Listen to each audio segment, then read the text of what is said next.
le cedo la palabra a nuestro querido Víctor para que nos platiques, por favor. Gracias. Que ya hace 21 años de este ejercicio de información de tipo social, político, cultural, y que a lo largo de todos estos años hemos atestiguado pues varios procesos electorales.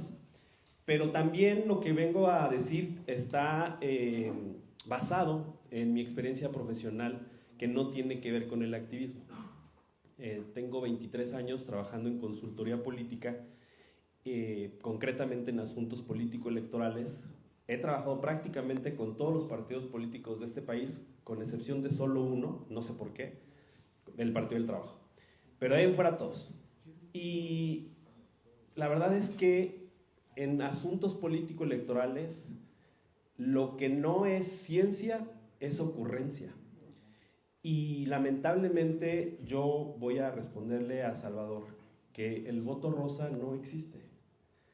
El voto rosa entendido como este sufragio en masa, colectivo, unificado, no existe y me atrevo a decir que no existirá.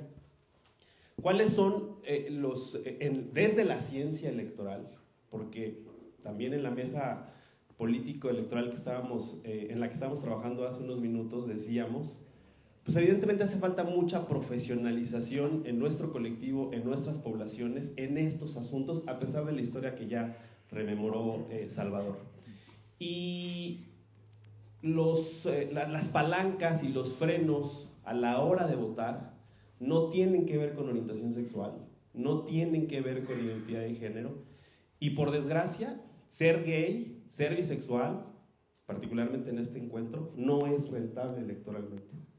No lo es, y quien crea que lo es, pues va a enfrentarse a frustración, a decepción y a golpes duros que la política te da. ¿Qué sí es entonces lo rentable? Lamentablemente el discurso de odio sí es rentable en términos electorales, porque las pulsiones más básicas de nuestra especie tienen que ver con miedo, tienen que ver con lo sexual, por supuesto, tienen que ver con la alegría, y ahí es en donde desde el hígado, desde el estómago, desde las entrañas, es que las personas votan. Y nuestras identidades, nuestra orientación suele causar miedo. Miedo en un contexto de misoginia, de machismo, de patriarcado. De tal manera que por supuesto que por otro lado hay que empujar una agenda político-electoral, y en ese sentido yo me atrevería a decir que la ruta es la profesionalización. Pero la profesionalización no en el discurso. El discurso, hay dos dimensiones en asuntos político-electorales en los que hay que prestar atención. La dimensión que se le conoce campaña de aire, en donde deambula todo lo simbólico, en donde los mensajes son poderosos y hoy por hoy se utilizan las nuevas tecnologías, la inteligencia artificial, etcétera, los medios de comunicación, y ahí, en ciertos contextos, pensando en la Ciudad de México, la diversidad en general puede ser rentable. ¿En qué sentido? Alcances, interacciones. Son tres variables las que se miden en asuntos electorales. La primera es conocimiento, la segunda es aprobación y la tercera es preferencia. Y en esas tres variables, por lo menos en las dos primeras, lo narrativo y discursivo, es decir, lo que se queda en el aire, puede ser rentable, puede ser aplaudido, puede ser reconocido, puede ser memorable, ¿no? Algunas campañas han sido memorables en este sentido. Pero llegar a la tercera variable del tema electoral, que es la preferencia, ahí se desbarata por completo el poder del discurso y de la narrativa de la diversidad. Y la otra esfera en la que lamentablemente, salvo algunas excepciones, no estamos prestando atención es la tierra. Y ahí en la tierra, ahí sí, las disidencias sexuales, sí, vaya que no son para nada rentables, con algunas excepciones, y no por su orientación y no por su identidad. Digo, me voy a atrever a mencionar algunos nombres como casos de estudio, pues, no, nada personal. Pero pensemos en Temístocles Villanueva, el hombre gay más votado en su momento, antes de Adolfo, votado en la historia. Su trabajo es eminentemente territorial. Las simpatías que ha levantado han sido por programas sociales, por apoyos, por asistencia, por programas, por gestión, por vinculación.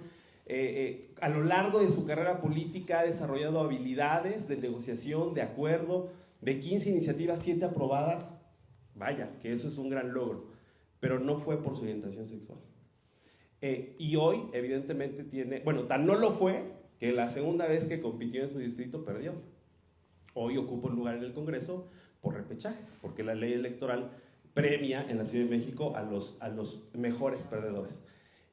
Por supuesto que tiene grandes posibilidades para la alcaldía, como ya ha anunciado su aspiración, pero nuevamente no tiene que ver por su orientación o por su carrera en el activismo, tiene que ver con otras muchas variables distintas. Pensemos en Adolfo Cerquera, el hombre gay más votado en la historia de nuestro país hasta ahora, y que su orientación le jugó en contra. Él ha referido en muchas ocasiones toda la campaña de odio que se dio alrededor de su candidatura, pero nuevamente lo que lo sacó a flote fue su partido, su disciplina partidista, la militancia de años, su trabajo y experiencia en la administración pública federal y su arraigo territorial, además de su pertenencia en esa de toda la vida. Entonces, nuevamente, hay que decirlo con toda certeza que la orientación sexual y la identidad en su caso no es garantía de triunfo electoral. Vemos otros casos, el de Salma, pues evidentemente todos sabemos su llegada al Congreso fue por acción afirmativa y no ha tenido las mismas condiciones de experiencia, de conocimiento, de cobertura territorial que incluso ha mermado su trabajo legislativo, lamentablemente. María Clemente, ave de tempestades.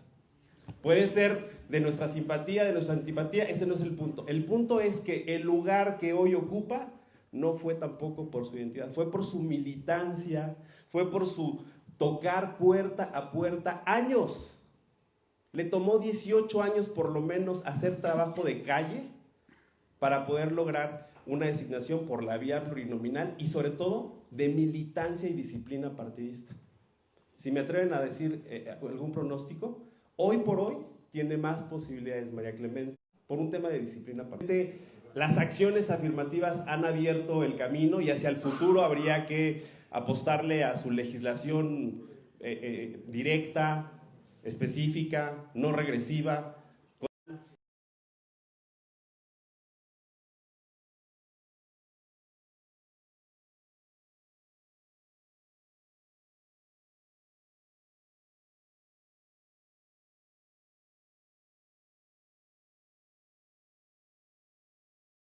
que detrás de las elecciones hay ciencia.